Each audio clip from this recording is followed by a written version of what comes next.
Good morning, tea with Miss P, day 11.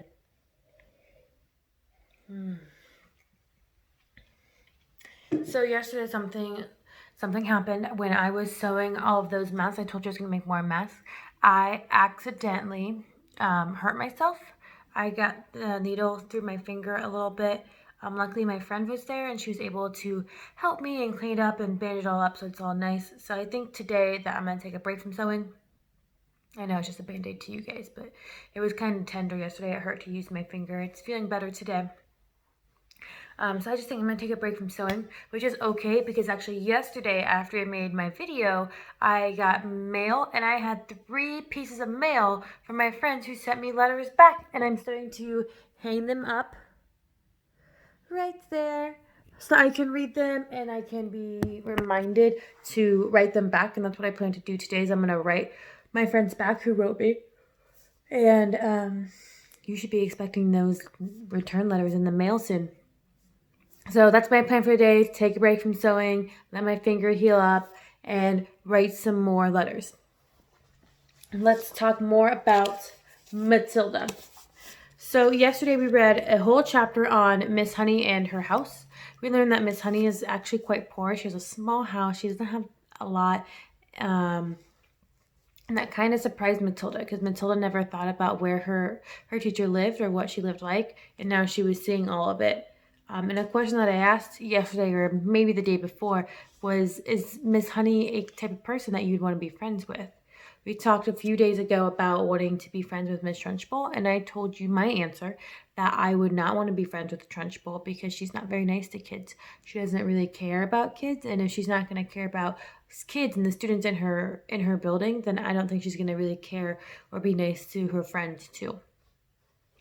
But Miss Honey, I think, is different.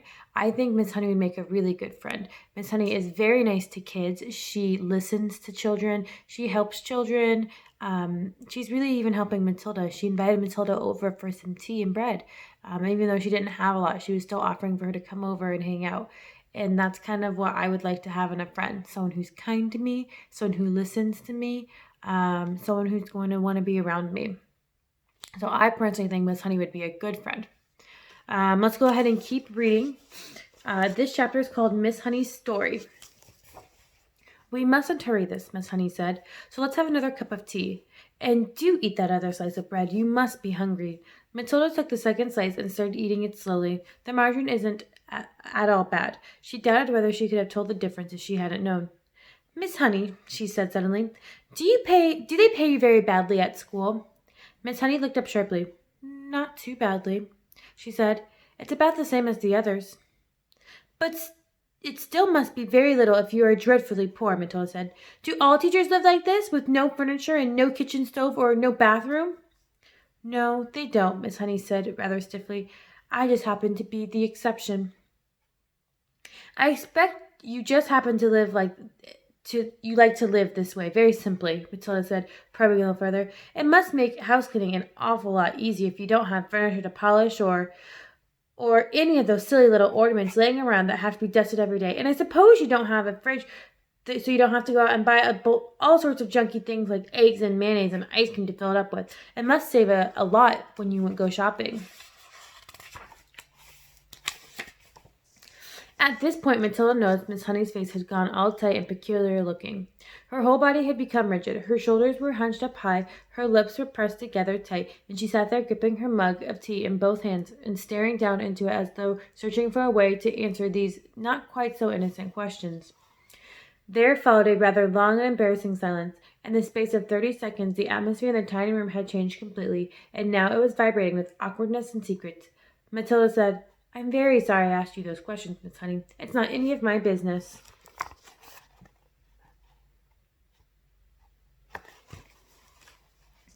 At this, Miss Honey seemed to rouse herself. She gave a shake of her shoulders, and then very carefully she placed the mug on the tray. Why shouldn't you ask? She said. You were bound to ask in the end. You were much too bright not to have wondered. Perhaps I even wanted you to ask. Maybe that's why I invited you here after all. As a matter of fact, you were my first visitor to come to the cottage since I moved here 2 years ago. Matilda said nothing. She could feel the tension growing and growing in the room. You are much wiser than your years, my dear, Miss Honey went on. That is quite strange for me. Although you look like a child, you're not really a child at all because your mind and your powers of reasoning seem to be fully grown up. So I suppose we might call you a grown up child, if you see what I mean. Matilda still did not say anything. She was waiting for what was coming next. Up to now, Miss Honey went on, I have found it impossible to talk to anyone about my problems. I couldn't face the embarrassment. And anyway, I lacked the courage. Any courage I had knocked out of me when I was young. But now, all of a sudden, I sort of have a desperate wish to tell everything to somebody. I know you're only a tiny little girl, but there's some kind of magic in you somewhere, and I've seen it with my own eyes.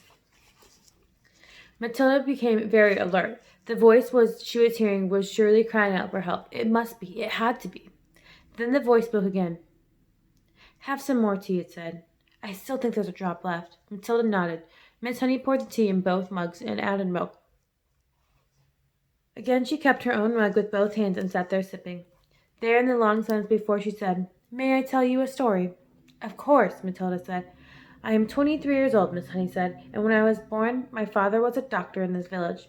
We had a nice old house, quite large, red brick. It's tucked away in the woods behind the hills. I don't think you'd know it. Matilda kept silent. I was born there, Miss Honey said, and that is when the first tragedy came. My mother died when I was 2. My father, a busy doctor, had to have someone run the house and to look after me, so he invited my mother's unmarried sister, my aunt, to come live with us.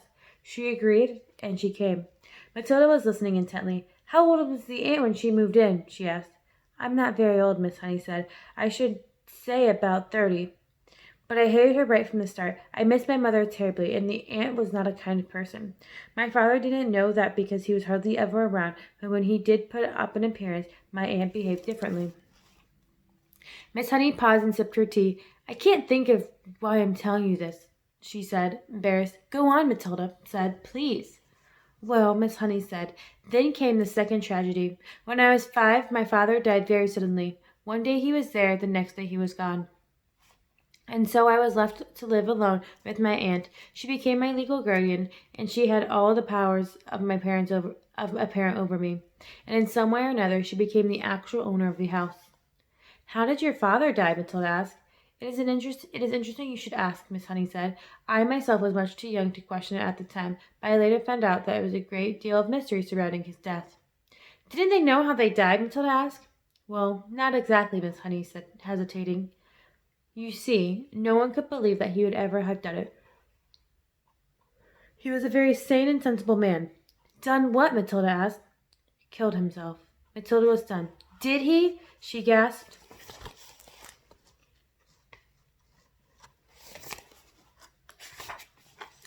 That's what it looked like, Miss Honey said. But who knows? She shrugged and turned away and stared at the tiny window.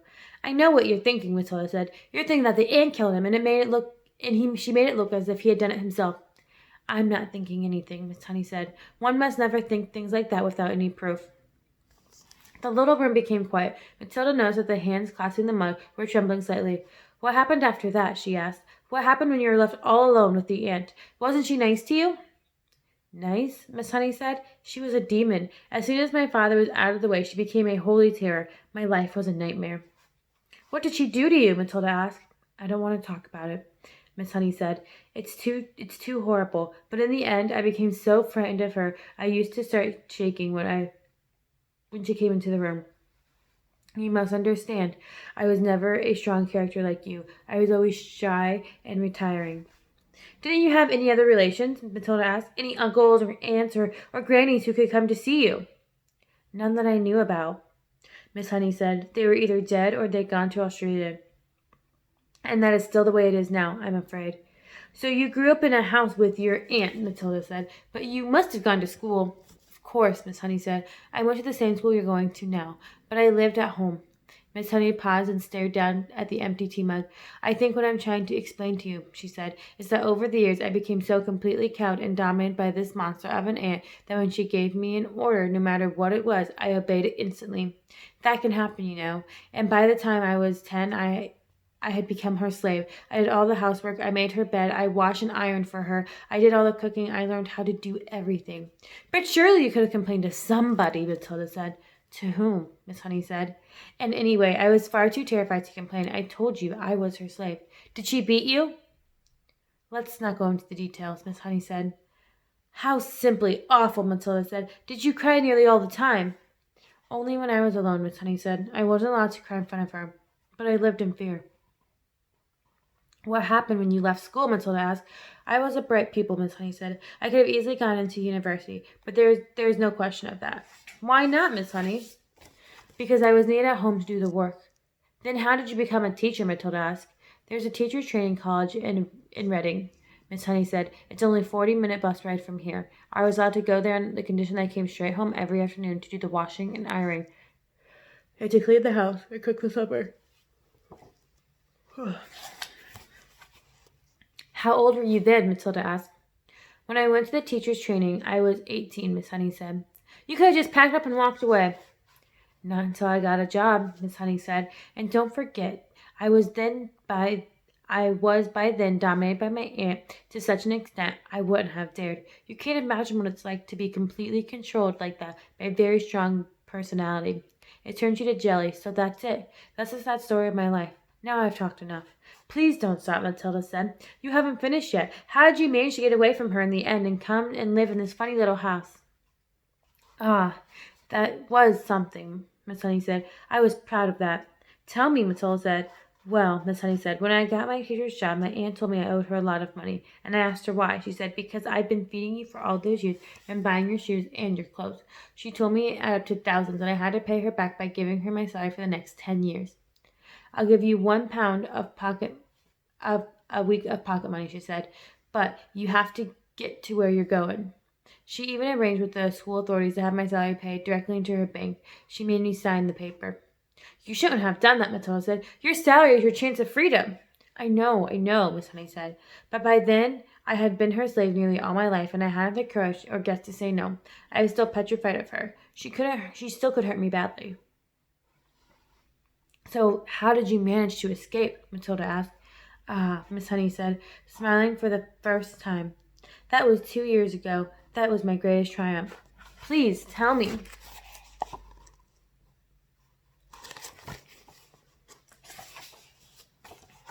I used to get up very early and go for walks when my aunt was still asleep, Miss Honey said. And one day I came across this tiny cottage. It was empty. I found out who owned it. It was a farmer. I went to see him. Farmers also get up early. He was milking his cows. I asked him if I could rent his cottage. You can't live there, he cried. It's got no conveniences, no running water, no nothing. I want to live here, I said. I'm a romantic and I fall in love with it. Please rent it to me. You're mad, he said. But if you insist, you're welcome to it. The rent will be 10 pence a week. Here's a month's rent in advance, I said, and I gave him 40 pence. Thank you so much. How super, Matilda cried. So suddenly you had a house all to your own. But how did you pluck up the courage to tell the aunt? That was tough, Miss Honey said. But I steeled myself to do it. One night after I had cooked up for supper, I went upstairs and packed a few things I possessed in a cardboard box and came downstairs and announced that I was leaving. I've rented a house, I said. My aunt exploded. Rented a house, she shouted. How could you rent a house when you have only £1 a week in this world? I've done it, I said. And how are you going to buy food for yourself? I'll manage, I mumbled, and I rushed out the front door. Oh, well, you've done it, Matilda cried. So you're free at last. I was free at last, Miss Honey said. I can't tell you how wonderful it was. But you've really managed to live here on your own for no more than £1 a week for 2 years? Matilda asked. I most certainly have, Miss Honey said. I pay 10 pence rent. The rest just buys me paraffin for my stove and my lamp and a little bit of milk and tea and bread and margarine. That's all I really need. I told you I have a jolly good tuck-in at the school lunch. Matilda stared at her. What marvelously brave thing Miss Honey had done. Suddenly, she was a heroine in Matilda's eyes. Isn't it awfully cold here in the winter? She asked. I've got a little paraffin stove, Miss Honey said. You'd be surprised how snug I can make it in here. Do you have a bed, Miss Honey? Well, not exactly, Miss Honey said, smiling again. But they say it's very healthy to sleep on a hard surface. All at once, Matilda was able to see the whole situation with absolute clarity. Miss Honey needed help. There was no way she could go on existing like this indefinitely. You'd be a lot better off, Miss Honey, she said, if you gave up your job and drew unemployment money. I would never do that, Miss Honey said. I love teaching. This aunt is awful. I suppose she's still living in that lovely old house. Very much so, Miss Honey said. She's still only about 50. She'll be around for a very long time yet. And do you think your really father meant for her to own the house forever? I'm quite sure he didn't, Miss Honey said. Parents will often give a guardian the right to occupy the house for a certain length of time, but it is always nearly left to the trust of the child when the child becomes property or when she grows up. Then surely it is your house, Matilda said. My father's will was never found, Miss Honey said. It looks as though someone destroyed it. No prizes for guessing who, Matilda said. No prizes, Miss Honey said. But if there's no will, Miss Honey, then sure the house automatically goes to you. You're the next of kin. I know I am, Miss Honey said, but my aunt produced a piece of paper supposedly written by my father saying he leaves the house to his sister-in-law in return for her kindness in looking after me. I am certain it's forgery, but no one can prove it.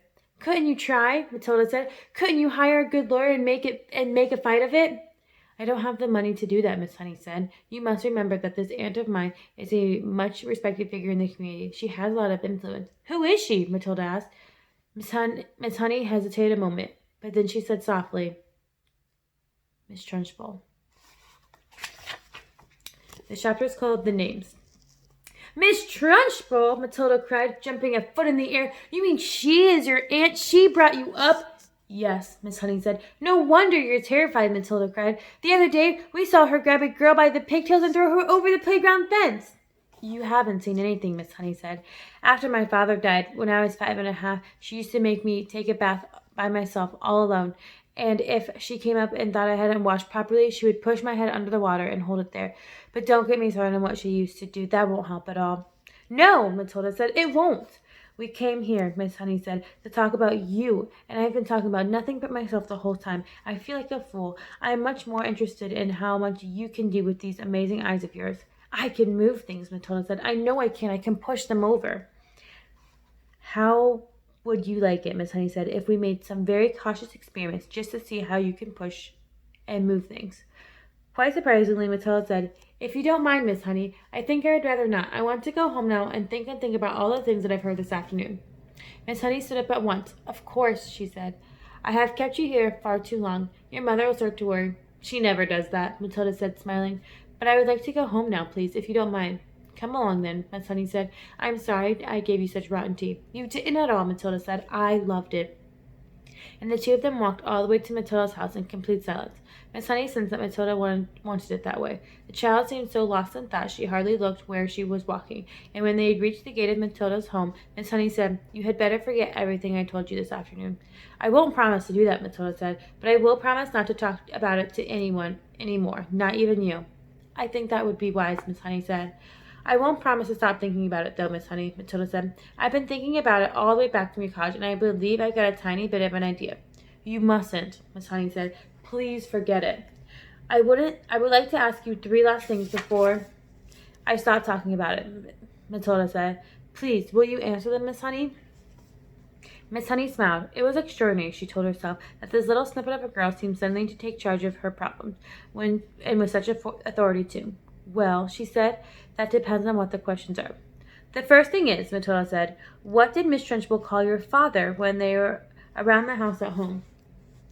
I'm sure she called him Magnus. Miss Honey said that was his first name. And what did your father call Miss Trunchbull? Her name is Agatha. Miss Honey said that's what he would have called her. And lastly, Matilda said, what did your father and Miss Trunchbull call you around the house? They called me Jenny. Miss Honey said. Matilda pondered these answers carefully. Let's make sure I've got them right, she said. In the house at your home, your father was Magnus, Miss Trunchbull was Agatha, and you were Jenny. Am I right? That is correct, Miss Honey said. Thank you, Matilda said. And now I won't mention the subject any more. Miss Honey wondered what was going on in the mind of this child. Don't do anything silly, she said. Matilda laughed and turned away and ran up the path to her front door, calling as she went, Goodbye, Miss Honey. Thank you so much for the tea.